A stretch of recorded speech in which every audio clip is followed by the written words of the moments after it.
Hey, this is Anthony with RevZilla. So you can watch, decide, and ride. Welcome to our detailed breakdown of the new Dainese Ladies Racing D1 leather jacket available at RevZilla.com. The much-awaited successor to the Dainese Ladies Racing Jacket. This is the Ladies Racing D1, and they've made a lot of changes going into 2014. It's still an aggressive, around $600 leather jacket for three-season warm weather riding made specifically for women. But the key changes that I'm going to call out, besides style and fit, are that it now comes in sizes as low as 38.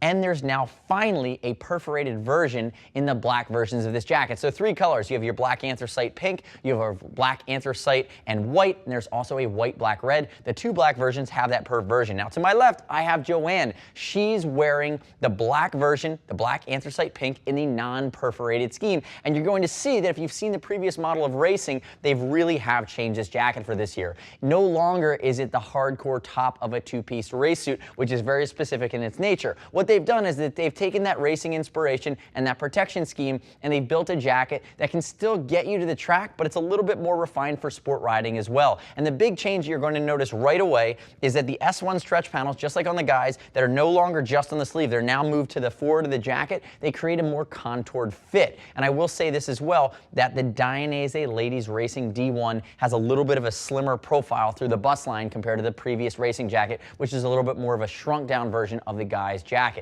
So to my left, I have Joanne. She's 5'3", 135. We actually have her standing on a little platform today to get her up into the frame with me, but you can see she's wearing a size 42. And while we did call out earlier, this is a little bit less of an aggressive cut, you can still see that the Dainese Ladies Racing D1 has a sport orientation to it. A little bit less aggressive in the sleeves, a little bit more sport oriented, but again, it has a little bit more of the contour around the bodice or around the midsection because of the way these S1 stretch panels work. They're going to flow air and they're going to allow for stretch. Now keep in mind, ladies, if you're concerned about sizing, we do ship for free, and I'd love to hear your gut reaction to all of the changes I'm about to walk through. Click here, subscribe to us at RevZilla TV, our YouTube channel. Leave me your comments, your questions, your feedback. Now, diving back into the jacket itself, we've talked about colorways. Let's talk about nuance. The collar is going to be very similar to what we saw last year, which is a little bit more of a short, sport-oriented collar. Remember, this is the non-perf version. They've changed the logoing on the front. It's now the outline stitch logo, which I like a lot better than the big white block logo, which is very, very aggressive, very, very loud.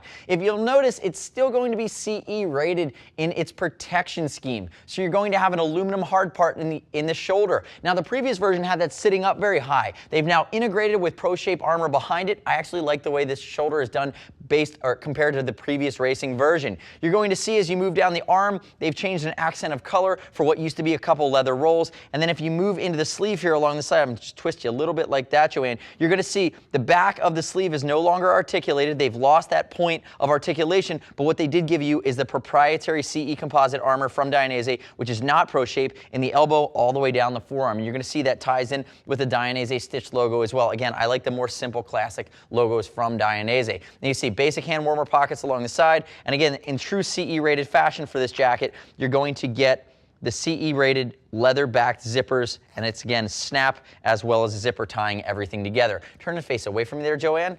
Good job. So if you look at the side here, we talked about the proprietary CE injected shoulder here, which is going to be your aluminum. That's going to be exposed. If Joanne raises her arm a little bit, you're going to see down here along the hip, they've moved away from Velcro and they've given you a more stylized snap version. I think it's going to be a little bit less functional, but it is going to be that snap. It's going to be away from the bike. There's, the snaps typically could scratch your bike if they get in the way, but again, I'm less worried about it. And you can see how the anthracite panel matches up. You can also see how that S1 stretch panel on the front goes, and here on the side you do have leather. In the previous version it was S1 on the side and leather in the front, and that's how they're achieving this more contoured fit. Now if Joanne puts her arm down and continues turning for me, go ahead to the back, you can see the back is vastly changed for this year.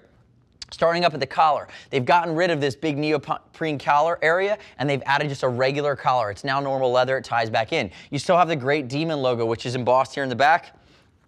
S1 across the back and the shoulder blade.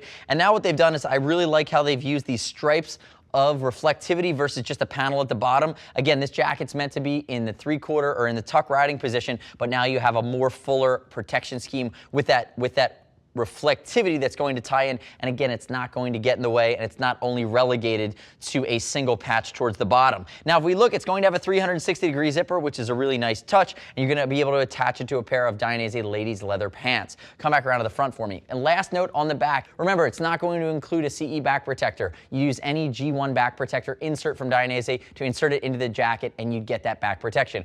So now, if Joanne unzips the jacket, you're going to see the integrated nanofeel liner, and that's going to be your mesh liner. Remember, 3-season warm weather riding, it's going to be comfortable against your skin. There's my 360-degree zip, and you can see how the interior is very simple, but it ties together. So keep in mind, the matching pant here for the Dainese Ladies Racing D1 jacket is going to be something like the SF or the Pony. That completes the set. And again, the big call-outs here is the black versions have that perforation scheme. They've made it a little bit more sport-oriented, a little bit more universal in its appeal versus that hardcore technical nature of the previous version.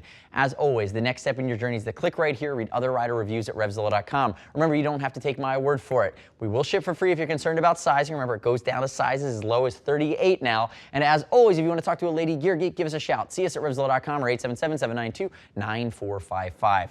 Thanks for watching our detailed breakdown. Remember, subscribe to us on YouTube. I'm Anthony. We'll see you next time.